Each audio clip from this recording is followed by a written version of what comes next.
there, and welcome to the Pride training on psychotropic medications. And also, we're going to be talking about Medicaid benefits for our youth in foster care and out-of-home care.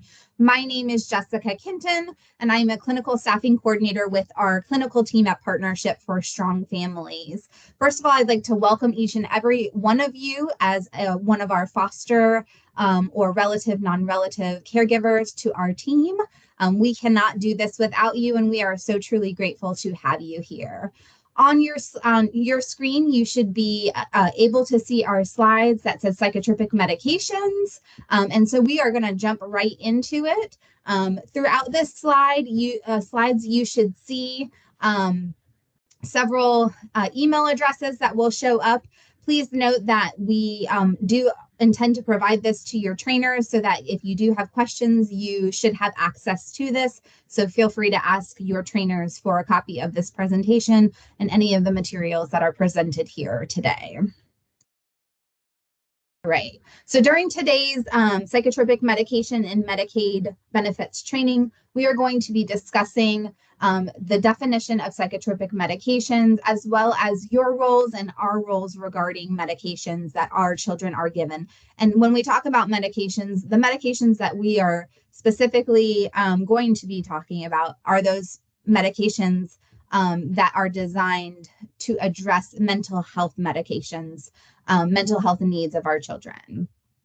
We're going to be talking about, as partner families, the understanding of the process of how to get a child either started on medications or how to continue them on medications if they are in need of medications. All right. So the term psychotropic medication, it's a very challenging word. Sometimes it could be a word that people don't always understand. And so on your screen is a very lengthy definition of what a psychotropic medication is.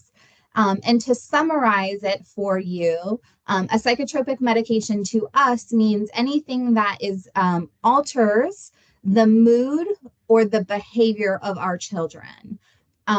There's a lot of different types of medications that fall into the definition of a psychotropic medication, and those are listed there on your screen.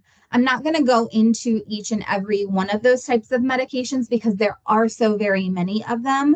And some of our medications that are intended for psychotropic are also can be used for medication, traditional medical reasons, and vice versa.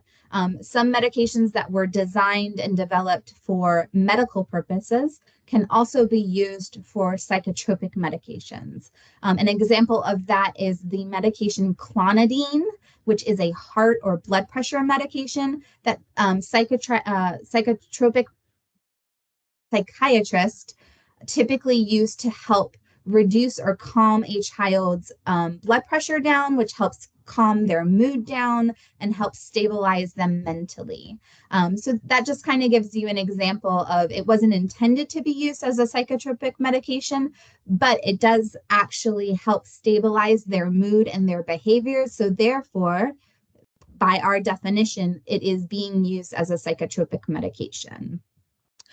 So the short answer and short definition of psychotropic medication is if a doctor is prescribing it for the use to alter their mood, stability of mental health, or behaviors, then it is considered a psychotropic medication for our purposes of our children in our care. All right, so what should you expect when a child has an appointment? And we are going to be talking about medications, either starting medications or continuing medications. And the first important thing to know is who's authorized to see our children for the purposes of psychotropic medications. On the screen, there's a couple different things that should prepare you for that appointment.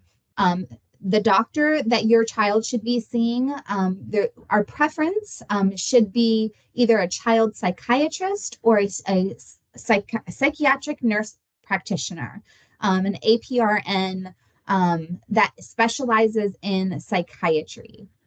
And the reason why our children should be seen by one or either of these individuals is because they have years of experience and a degree working with these medications and this population, and understand the needs of these children and these mental health diagnoses.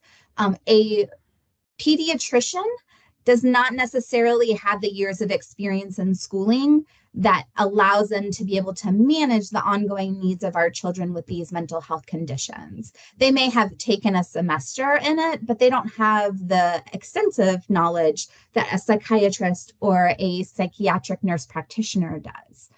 So we would prefer that our children are seen, and that is our expectation, that if at all possible, that those would be the people that our appointments are made through. And those can be in the community through Meridian, or University of Florida, or any private provider that accepts the child's insurance. If for some reason the child comes into care and is already on medications and we can't get them in to see a psychiatrist or a psychiatric nurse practitioner, rather than them stopping the medication abruptly, if we can get them into their PCP and continue that medication while we get them in to see the psychiatrist or nurse practitioner, then we'll allow that. But we, of course, want to make every effort that we can to have them seen by one of those two individuals as the first preference. All right. Who should attend the appointment, and whether that's in person or via telehealth. Nowadays with COVID, there's a lot of providers in our community that have moved to a telehealth or virtual platform. Those are completely acceptable, and we would encourage, if that's available to you, if it's convenient for you, then that's fine as well. So whether it's in person or via telehealth, the family care counselor should be in attendance, or a representative from the agency. So that could be the supervisor or another coworker of the family care counselor. The legal parent, whether that's mom or dad, adoptive parent, if this is a child that may have been already adopted and is back into the system, and then the caregiver and the child. So we would want all of those participants, if available, to be present. As caregivers, sometimes we know that you have a busy schedule. You may have work or other children's appointments that you're attending. Just make sure that you communicate with your family care counselor whether you intend to be present, or if maybe you need assistance with transportation because you can't make it there. If you're not able to attend, but maybe you can appear via telephone, maybe that's how you're able to participate. We would just want your input. Obviously, the child is in your home. You know this child better than we do. And so we would want that firsthand knowledge from you and what that child is needing, as well as what has been happening in regards to the medication maybe the child's already on, or if we're starting the child on medication, the doctor is going to want to know how important it is to either start the child on a medication or what medication that child might best benefit the child. The parent should be invited. If for some reason they don't show up, that's not something that we can control, but they absolutely should be invited. They are legally required to be invited. They have parental rights until their parental rights are terminated. And their being there will actually play a key role as we talk about consent for medication down on a couple of slides. And then go back a slide. And then us as a family care counselor, as the agency, need to be there because we are ultimately responsible for the child and what the child is taking in regards to medications.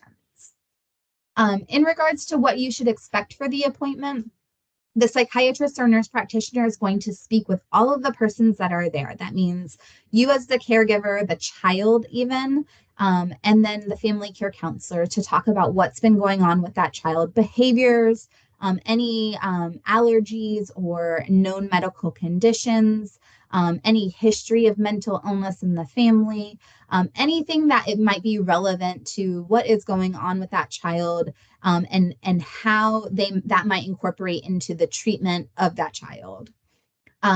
If for some reason you're at that appointment and the doctor is not speaking with the child at all, it's okay to point that out and say, don't you want to talk to the child? Because the child should have the opportunity to speak directly with the physician, ask questions, or to even let the doctor know how he or she is feeling.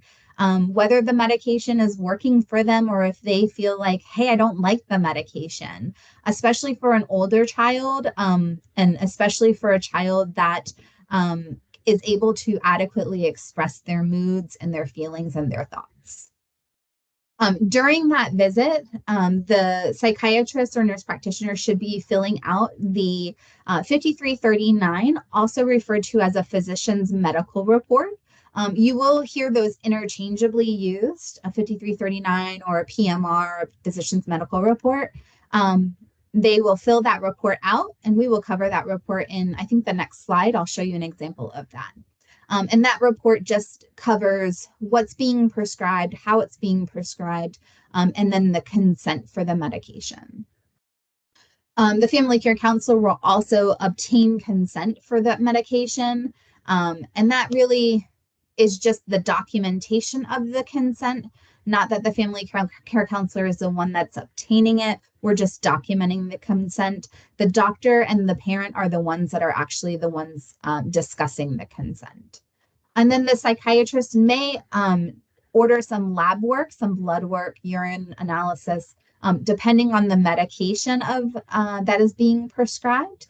And as the family care counselor and as the caregiver, we would just want to make sure that we're compliant with whatever is being ordered as follow-up. If the medication requires every 6 months that we complete certain lab work, we're just going to need to make sure that we're remaining compliant with every 6 months. Some lab work requires every 3 months, some is annually. So we just need to pay attention to that. All right, so authorization for psychotropic medication. We talked a little bit in the last slide about consent. So as caregivers, you all can consent to just routine and ordinary treatment. The child in your home needs emergency care. You take them to the hospital provides whatever the service is, or the doctor, you take the child to the doctor's office for their well child check. That's routine. But psychotropic medication is a completely different ballpark. We, as the department, as an agency, as your family care counselors, and you as the caregivers cannot consent to psychotropic medications. Under no circumstance can us as the department, as an agency, or as caregivers ever tell the psychiatrist or nurse practitioner that we are allowing this child to start on this medication. The only times that consent can be obtained is if the legal parent provides consent, meaning that the mother, the father, or an adoptive parent who has the legal means to do it talks with the physician and provides that consent to the physician and then signs the 5339 form stating that they provided the consent. Or we've obtained a court order that the court has given us consent to start the medications. There is an exception to the rule, and we'll talk about that in a minute. But on this slide, you can see those two, a court order or expressed informed consent that I've explained there. And those are the only two means of obtaining legal consent to start psychotropic medications. So the exception to the rule is if for some reason the doctor felt in an emergency situation that without starting the medications, that it was going to be detrimental to that child's safety, well-being, and health, that if we didn't start those medications, that it was going to be very, very bad. That can occur if a child was under a Baker Act, so placed in a crisis stabilization use such as Meridian or Shands Vista, and they have on the 5339 report checked the box that they are at the crisis stabilization unit, and that it was on an emergency basis, that if we did not start this, it would be detrimental to their safety and well-being. It also could apply if they were in a residential treatment program, meaning that they were in a long-term program that required more intensive inpatient wraparound services. And again, that psychiatrist felt without a court order or without parental consent, that deterring or delaying the start of medications would be detrimental to the child's safety and well-being. Or during an outpatient visit, that the outpatient provider felt that, again, delaying the start of the medications, that it would be detrimental to the safety and well-being of that child. Each time in each of those examples, that doctor is physically checking on that 5339 documentation. There's a little box that he has to check that says that it's an emergency basis and that without it, that it would be harmful to the child. Okay. At this point, I'm going to show you what an example of the 5339 looks like, so that you feel a little bit more comfortable knowing what it looks like and knowing what's covered in each of these reports. If at any time when you have a child placed in your home that is on medications, please be sure to just ask your family care counselor for a copy of it. Don't ever be afraid. They should be providing that to you. And you should feel comfortable knowing what your child is when that child is placed in your home. Or if they start on medications while in your home, they should absolutely be providing that to you.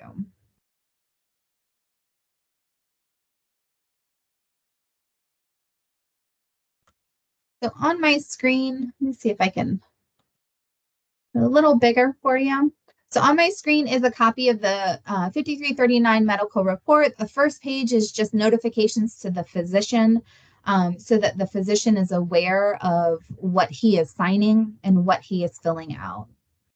The second page is the child's information. This lists the child's name, date of birth, gender, who his case manager is, all the information about his guardian ad litem, even his parents' contact information so they know who to contact for consent, or maybe if the parents aren't, if the parental rights have been terminated, it also indicates that.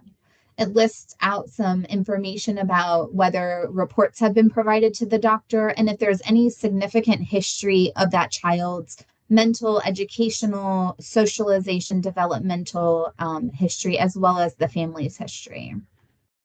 And then any history, food, drug, or allergies. Then on page 3 is where the doctor starts filling out the information. And this is really about the diagnoses and the symptoms. And then towards the middle of the page is the medication dosage and the range that the doctor is going to start providing the medications, what they're prescribing. If the medications are continuing, if they're new, or if they are changing.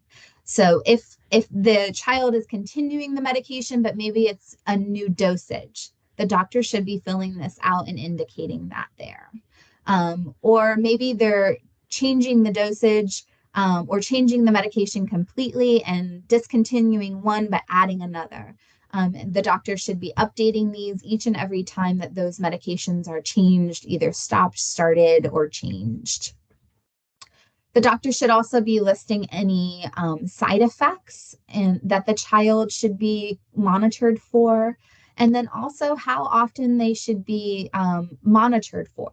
Most of our children are monitored monthly for medication compliance, and but there are times where the doctor wants to see them back a little bit more often because they're expecting that maybe there might be some side effects that they need to check for.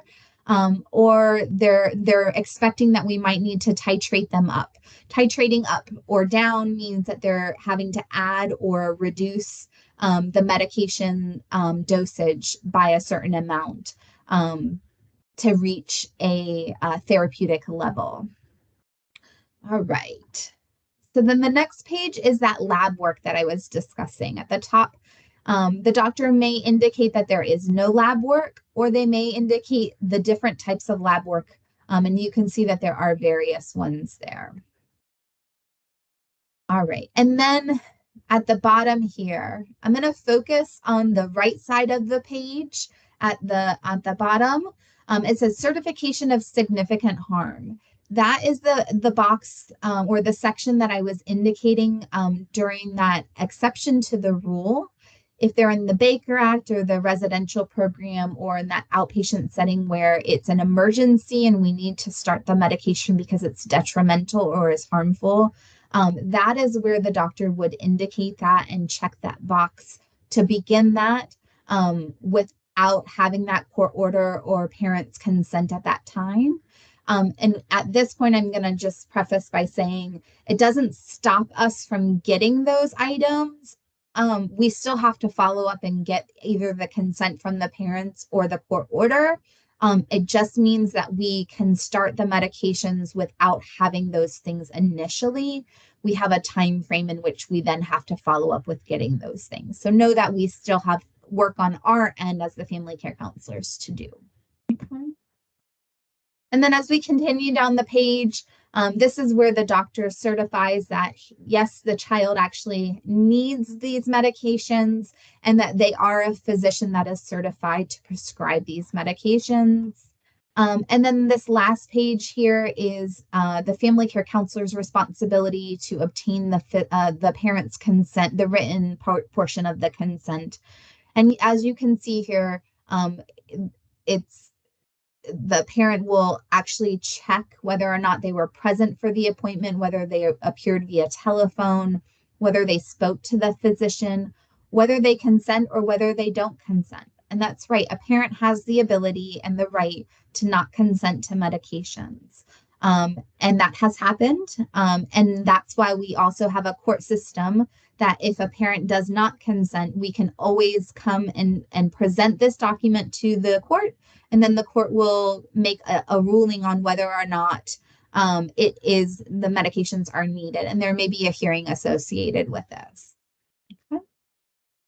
If for some reason you do not have the 5339, a parent has not consented to these medications, or you do not have a court order, it is okay to question whether or not you can start these medications. If you don't have any of these things, it is questionable, right? Because I'm sitting here telling you and teaching you that these things are necessary to begin these medications. All right. To our slides here. And again, if you have any questions, ask your family care counselor or ask the supervisor. So we know that a lot of our kids will frequently change placements. Yes, they're going to come to you as that initial placement, but sometimes they move from your house to another home, or they may come from another home to your home. And when that happens, we want you to be prepared on things that are expected to happen. They are very similar, whether they're coming to your house from another home or whether they're leaving your home and going to another home. There's a list of them up on the screen. And so we want you to be prepared to make sure that you receive or send your blue book, your resource book. That should have a copy of the court orders. It should have that 5339 there with a list of the medications that the child should be taking. The family care counselor should have a change of placement form and ask you to sign it. And that should cover a list of the medications as well. There should be a medication count that occurs. So the family care counselor should take each one of those bottles, count every single one of those pills, and actually document on a form how many pills are in each one of those medications. They should obtain and or give you a medication log. So if they are leaving your home, the medication log goes with the family care counselor. If they are coming to your home, that medication log, a blank log, should come to you so that you can start recording those daily medications and how they're administered. And then make sure that you are aware of when that next medication appointment is and any counseling appointments that child may have. And vice versa, if the child is leaving your home, make sure that you are sharing those appointments with your family care counselor. Be aware of who the doctors are, the psychiatrist, nurse practitioner, and therapist. So as caregivers, we want you to feel comfortable in knowing who and what your roles are. So as the caregiver, understanding the proper consent has been obtained for the medications. And again, don't be afraid to ask. Don't be afraid to question it. Ask them for the 5339 and or court order. Administer all of the medications as prescribed. So as it is listed on that medication bottle and or as it is written on your court order. And then we ask that you keep all of your medications in a lockbox. And whether it has a key, we ask that key to be stored separate away from your medication lockbox. Or if it has a combination, we ask that you not give the children the combination or post that combination in an easy spot for the children to gain access to it. When we're talking about younger kids, that's not quite as big of a concern, but if you are going to have any, 10-year-olds to teens, they are very, very intelligent and they will very quickly gain access to those things. And when you are talking about children with mental health, while today may be a good day, tomorrow may not be as great of a day. And our children with mental health do suffer from depression. They do suffer from suicidal ideations, cutting behaviors, and not to scare anybody, but we just want to prepare you that there is a potential for them trying to gain access to these very lethal items. So we do ask that you store these in a very safe and secure location, away from the children, away from anybody gaining access to them. And that includes relatives coming in. We don't want anybody gaining access to these, away from burglars, anybody that should not have their hands on these medications. And then we ask that documentation on medications through your medication logs every time that you administer your medication. I'm going to show you what a medication log looks like, and these should be provided to you from your family care counselor. If for some reason they do not provide it to you, please ask them. They should be able to either send you some via email or bring them to you on your next home visit.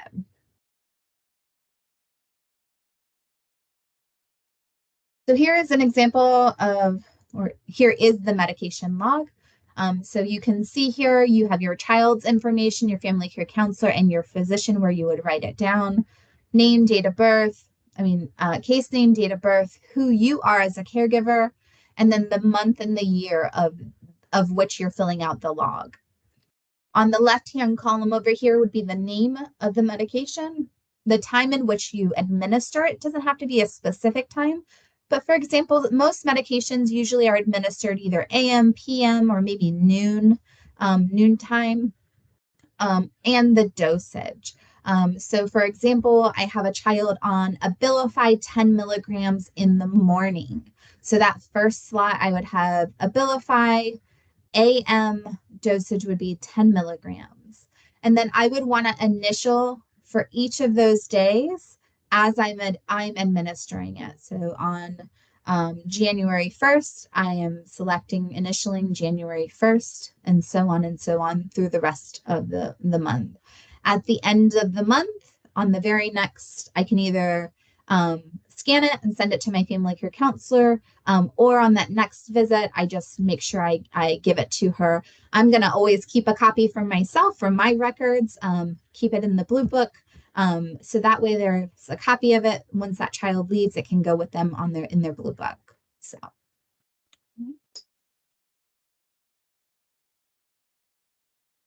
Continuing on with your role, we ask that during each home visit, you're reviewing your medication compliance and its effectiveness every month with the family care counselor.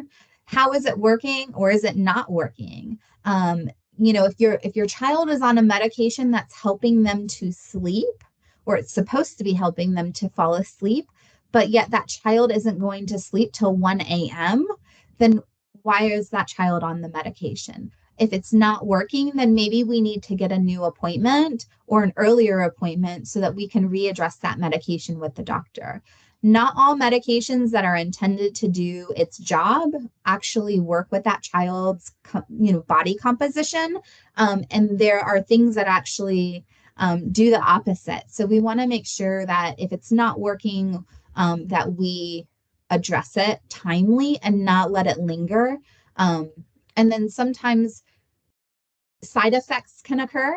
And so if one of the side effects is sedation or sleepiness, and that really is happening, and they're falling asleep in class, let's get back to see the doctor. Let's not wait a month before the next appointment. Let's call the doctor. Let's address it now. We want to be notified of any issues, some of those issues that I just spoke of, issues or concerns right away. We don't want to wait a month before we know about them. We want you to provide the family care counselor with the medication bottles so that pill count can be performed. And then again, turn in those monthly medication logs. All right. So we've talked about your role and what to do. I'm going to cover a little do nots because those are equally as important. So what we ask that you do not do is do not administer any medication that is not prescribed to your child. An example of this is you have another child placed in your home that is prescribed the same medication at a different dosage. Child A has run out of medication, so I'm just going to give child B's medication to child A. Absolutely do not do that, because now we've just created child A has problems. Now child B has problems as well with their medication counts, as well as the dosage for child A. So that's absolutely don't do that. And then also don't give them any medication that the doctor has not prescribed them completely, even if it's a different medication, because you're not a psychiatrist, I'm not a psychiatrist, and we're not legally able to prescribe medication. Do not test over-the-counter medications or holistic remedies on children. What does that mean? I am not saying don't try to give them Tylenol if they have something, legit. What we're saying is do not replace medications for mental health medications. Do not stop giving medications in place of holistic medications. Talk to your psychiatrist. Let them know that you'd like to add folic acid or fish oil or something holistic to their regimen and see what the psychiatrist says. If the psychiatrist recommends something, then that is 100% fine. But unless the psychiatrist is recommending it, these children, unfortunately, the department has a lot of oversight on things. These children cannot have experimental medications in place of their traditional psychiatric medications. Okay. Do not adjust dosages without the doctor's approval or consent. What that means is today my child is doing great on their 5 milligrams of Abilify, but tomorrow they are off the chain, so I'm going to double up on their dosage. You cannot do that. They are prescribed the 5 milligrams. You have to give the 5 milligrams because, again, their pill count is the 5 milligrams. And if you double up on a dosage, one, it's not prescribed at that. So we're legally violating the law. But secondly, we're going to be off by a dose, and the pharmacy is not going to refill a dose until that 30th day, which is then going to make it, we're going to be short for the month. So if it's not prescribed at a certain dosage, just as it's prescribed. You're not a psychiatrist. We're not psychiatrists. We can't tell you to give an extra dose. Again, if the psychiatrist wants you to give an extra dose, the psychiatrist can tell you to give an extra dose. All right. And then the last thing is do not mix old prescriptions with new prescriptions. And what this means is you got the new prescription bottle filled. You have 5 days left in the old prescription. You're going to take the old bottle and put it into the new bottle, except for I just came out today to do my pill counts, and now I have a bottle of 35 pills. So I know it's kind of petty, but it throws the pill count off, and it doesn't, legally, it's not something that we are supposed to be doing. So we ask that you just keep them in their original bottles. Do not put them in pill count daily cases. They have to stay in the original bottles. And just even if they're just 1 day, 2 days, just keep them so that if you have 2 bottles, then we'll count both bottles. And then that way their scripts are correct. Okay. Great. If you, as caregivers, have any questions regarding psychotropic medications, 5339s, anything that comes up regarding your children in your home, if you've asked the family care counselor or you still have questions or concerns, you can always reach out to us at the clinical team. Our email address is here on your screen, as well as our behavioral health coordinator and supervisor, Melinda Sapansky. So our next section is our Medicaid and services for our child welfare children. And I am going to breeze through some of it because I understand that a lot of this is going to be things that you may not need or use until you actually need it. But just know that we are an email or a phone call away, and we are always at your disposal should you have questions or concerns or needs.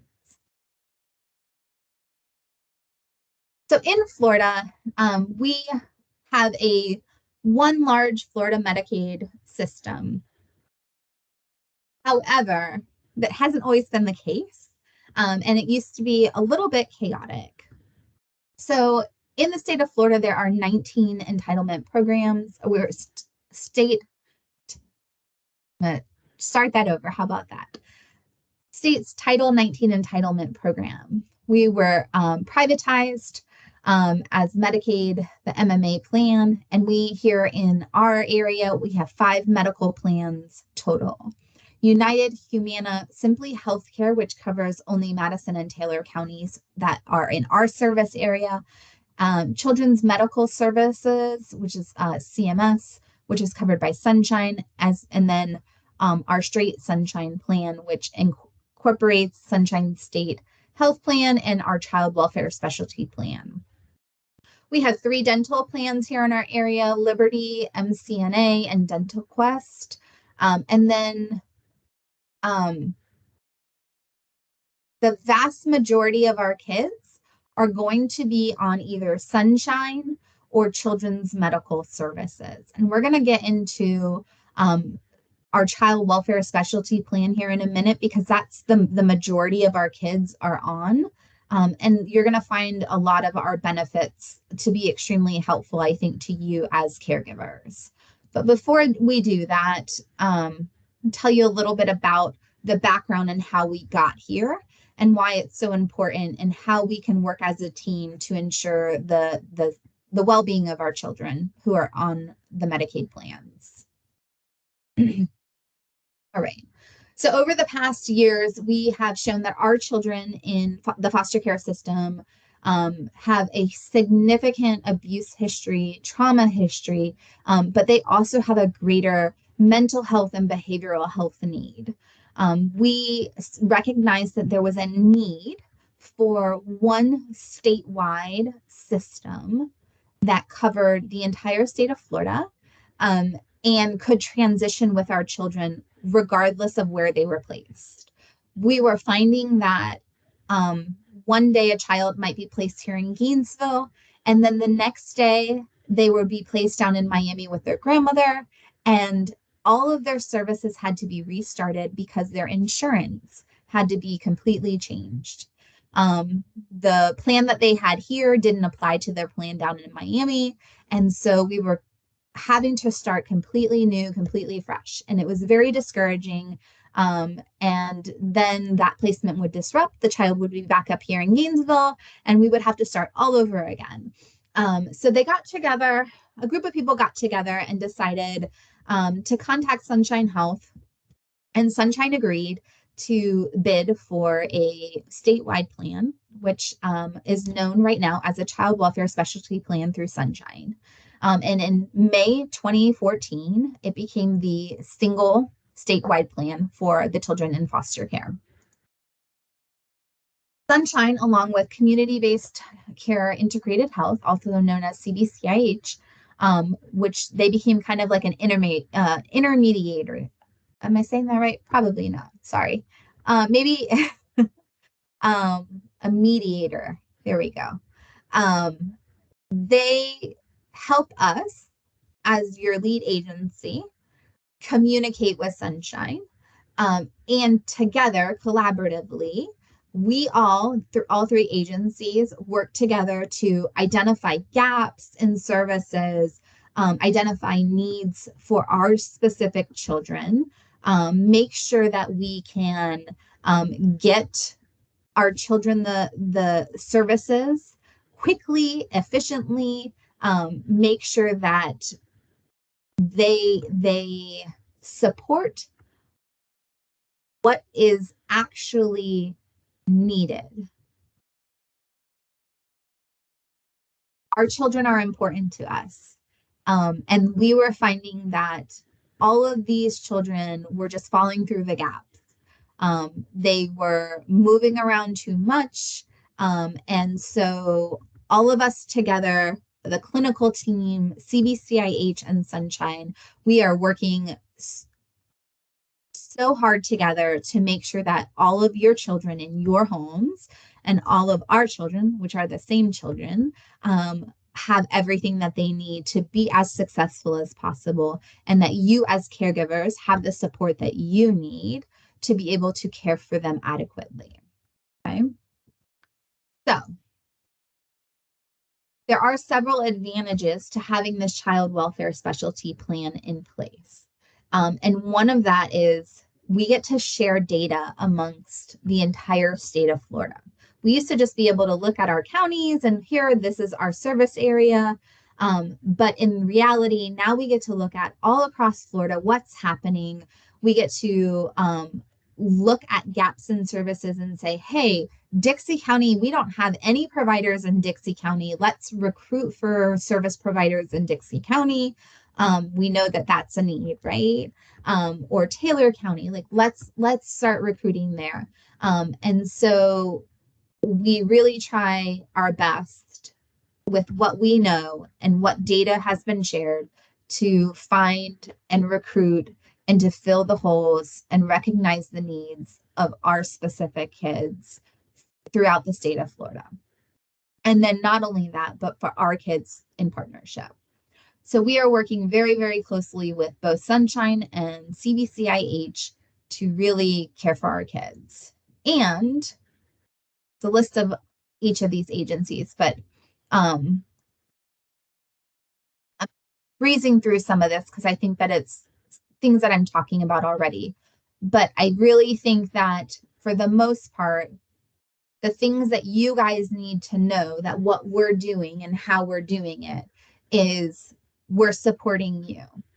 If you have a child that's placed in your home that has Sunshine Healthcare, Child Welfare T specialty plan, and you may be like, Jessica, how do we know that information? Ask your family care counselor. Contact us at the clinical team. We'll tell you. We'll look it up. We'll let you know. If they have that,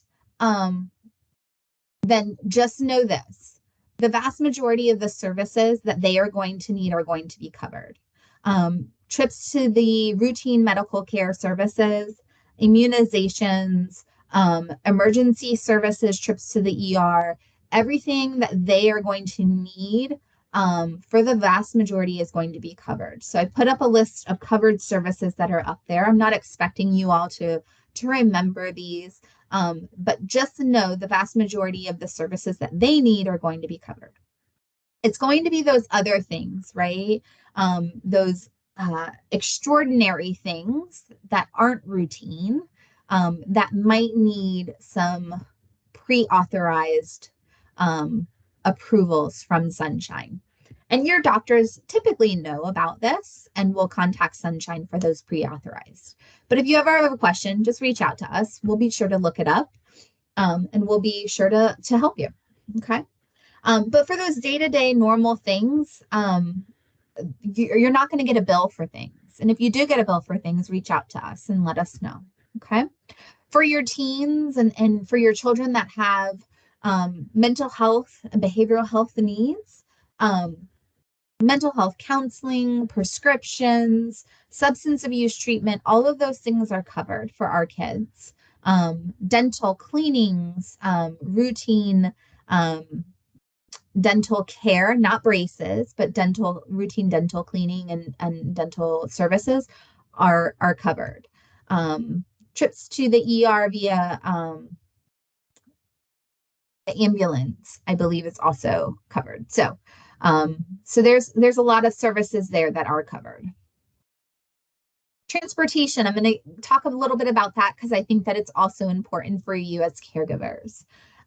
So if for some reason as caregivers you don't have transportation, there is unlimited visits to the primary care doctor within network. So if your primary care physician is within network, that you can contact the transportation company that is listed there and schedule transportation assistance.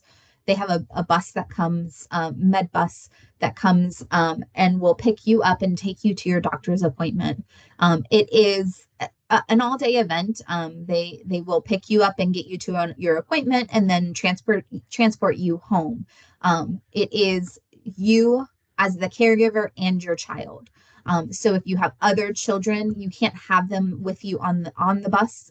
So you will need to make arrangements for your other child or your other children. But if you have transportation restrictions, you will need to call ahead and schedule that. But it is a service that Sunshine through Child Welfare Specialty Plan does provide for you. It's available to you 24/7, 365.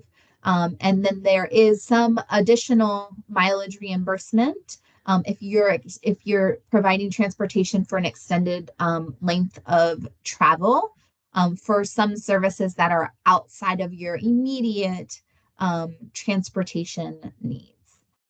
For our kids, there is also some non-emergency transportation up to 3 trips per month for non-medical needs, up to 30 miles for children ages 5 to 21. You can contact Sunshine if you want more information on this. Some enhanced benefits, which I love talking about, but the over-the-counter mail orders is $25 per household through CVS. And I'm going to click on the flyer real quick, but it is all kinds of goodness. It is simple things that you would normally spend money, not even thinking about. It is diapers sometimes. It is tampons or pads for feminine hygiene products. It is wipes. It is, I think we bought a thermometer one time. It is Band-Aids and Neosporin. It is anything that you would normally buy at a CVS that up to $25, and this is per month. It is $25 for you to spend on your household that you may not need right now, but if you spent $25 every month, think of all the benefits that this could be $25 less that you would be spending. So this was something that I would encourage you to use. And there's the phone number, and we can send you the flyer as well. Super, super exciting. Art therapy for kids in conjunction with their behavioral health services, circumcision for newborn males in the hospital once they're born, and then the new program, swimming lessons for parent and child ages 6 to 3 years, preschool. I'll have to correct that typo. I apologize for that. Ages 3 to 5 years, school age 6 to 12, and then teen and adults.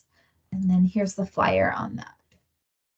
And this is a new benefit to the Child Welfare Specialty Plan because they recognize Florida is a state where we have a lot of child deaths surrounding water.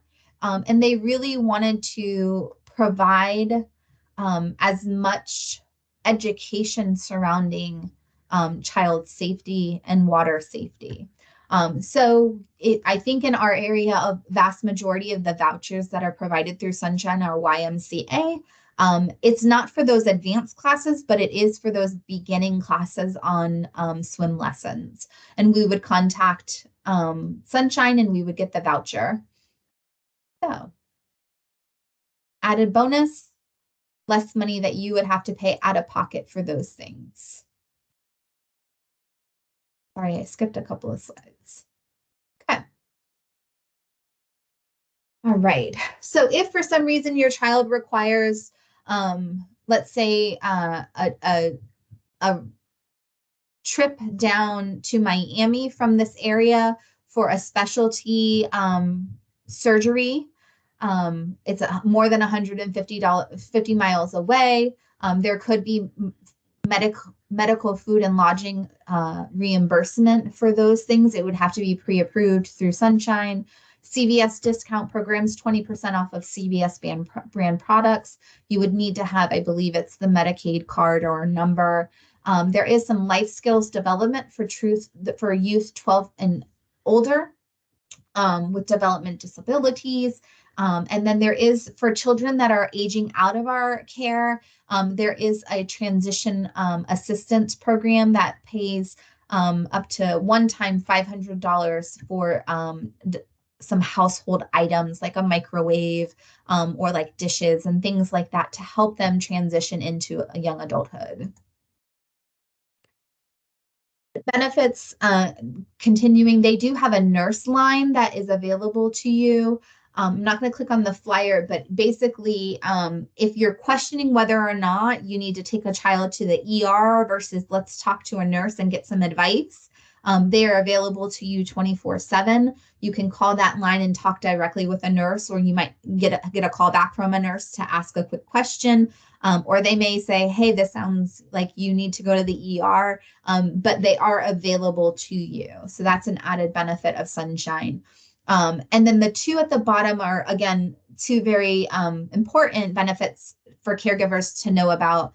The Care Grant is up to $150 per child per year. So from January through December, every year as a caregiver, I would be finding ways to spend this money. That can include Boy Scouts, Girl Scouts, baseball, basketball club, equipment, school trips, anything that encourages their enrichment and their development. And I would submit that through your clinical team. There's an application that gets submitted. And again, that's every year, up to $150. So we have had it where they have combined it. So for example, we had a family of 3 that wanted to purchase a trampoline. It was a little bit more than $150, but they did it and they put all 3 of the kids together, combined that, and then they were able to purchase the trampoline for all 3 of the kids. But if you only have 1 kid, that's fine. You can get $150 of Boy Scouts for the year. Great. It's added money that goes to enrichment of the child. And then the last one there, My Health Pays. They will preload a gift card every time the child goes to one of their routine appointments, their well child exams or a flu shot or anything with one of their normal routine requirements, their scheduled required appointments. It could be $10, it could be $15. And again, that's free money to spend on that child in regards to them just going to their medical appointments.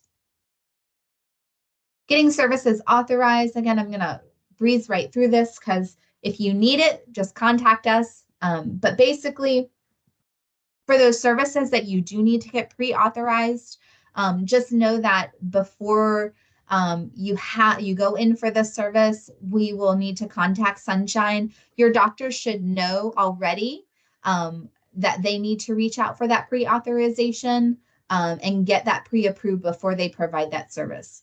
We do have a UM department that will reach out if needed. Okay. There's a list of specific services that would need pre-authorization. That is for all out-of-network non-emergency service, private duty nursing, non-emergency inpatient admissions. That includes our residential long-term inpatient stays for like our kids that need mental health inpatient stays. Outpatient behavioral health services.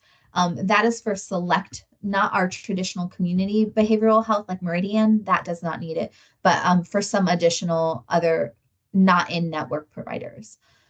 Physical therapy or occupational therapy, some outpatient procedures, MRIs or CAT scans, and then the bottom one, some medications. So there is a list of preferred medications that Sunshine will automatically pay for, but there's also a list of medications, preferably I think they're name brand, that Sunshine will say, hey, that's on our list of medications that we require pre-authorizations. If that is one of the list of medications, we will definitely reach out and let you know. But I think it's also up on their website as well. Okay. All right. Again, continued medication, continued services that require pre-authorization. I'm not going to read all of them to you, but these are specific to behavioral and mental health services. Right. And then here at our agency at Partnership, we do have a nurse care coordinator. Her name is Sharon, and Nurse Sharon is available to help you, but we work collaboratively with Partnership as well as CBCIH and Sunshine. She is responsible for monitoring the well child checks, immunizations, medical dental appointments. She may reach out to you as caregivers from time to time and ask you questions about whether or not the child has made it to an appointment or if they have recently gone to an emergency room, and whether or not that child has any follow-up appointments or how that child is doing. We just ask that you provide an update, or if there's anything that we can do to assist on that child's recovery, or if that child has any needs that we might be able to help with. She also performs risk assessment that she completes, and it asks routine questions about whether a child's been hospitalized or Baker acted, if the child's on any medications or has any special equipment. And again, if she does reach out to you as caregivers, we just ask that you please respond to her and provide that information. At Partnership, we also have a behavioral health coordinator. Her name is Melinda Sapansky, and she does coordinate a lot of services here within our clinical team. She's responsible for monitoring all of our children with special mental health and substance abuse services, all of our children that are in a higher level of care. She is our supervisor and oversees the clinical specialists as well as the clinical staffing coordinators. We coordinate multidisciplinary teams, higher level of care staffings, and as caregivers, should you have a child that is placed in your home that may be looking to be placed in a higher level of care or that might have a recent Baker Act, you may be invited to participate in a MDT staffing. We encourage you to participate because, again, you know this child better than we do, and firsthand information from you all is very important to us. So please attend those if you can.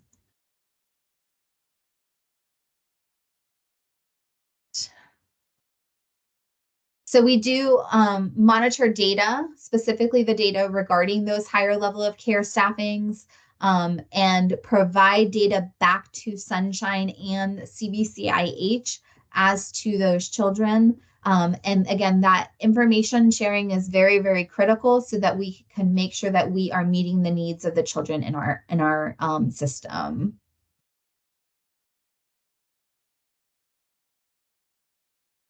All right, so in regards to knowing the children in your home and our roles as the clinical team, we ask that you know who your primary care physician is for your children, knowing the after hours emergency contact information, dental and vision care providers. We ask that you go to scheduled appointments when they are scheduled, and that you follow up with any recommended treatment. Know when it is the appropriate time to go to the emergency room versus scheduling a clinic visit and going to see your primary care physician. Using alternative urgent cares versus an emergency room. We want to be cost efficient as much as anybody else. But not only that, like we understand emergency rooms can also cause trauma to our children. They have been through a lot of trauma in their lives, and sometimes their removal might have been at a hospital. So just keep those in mind. We want to minimize as much trauma as possible. And if we can have their needs met in a quiet, calm primary care physician's office, that's how we would prefer to do things. We want to make sure that they keep all of their therapy appointments, medical appointments, and update their family care counselors as much as possible. If you cannot make an appointment and you are requiring transportation assistance, please let them know as quickly as possible so that if transportation needs to be arranged, that they have the time and the ability to do so. As I mentioned, that nurse care coordinator does do our risk assessments. The health risk assessment, or HRA, HRS, is completed. Again, they will ask questions about the child's history, inpatient history. It gives a snapshot of the child's current status and baseline. And if you get contacted by Ms. Sharon, please be kind and provide as much information. It does help us to be able to make sure that we understand your child's needs and can meet those needs. We do have some HEDIS measures, and that's the term HEDIS measures is not something to really be aware of. That's a sunshine term. It's a contract measure for us. And just know that we are required to report back to Sunshine on these measures, and that includes your well child visits. So for children, I'll just click on the flyer here, but your well child visits, the younger the child, the more frequent the visit needs to be.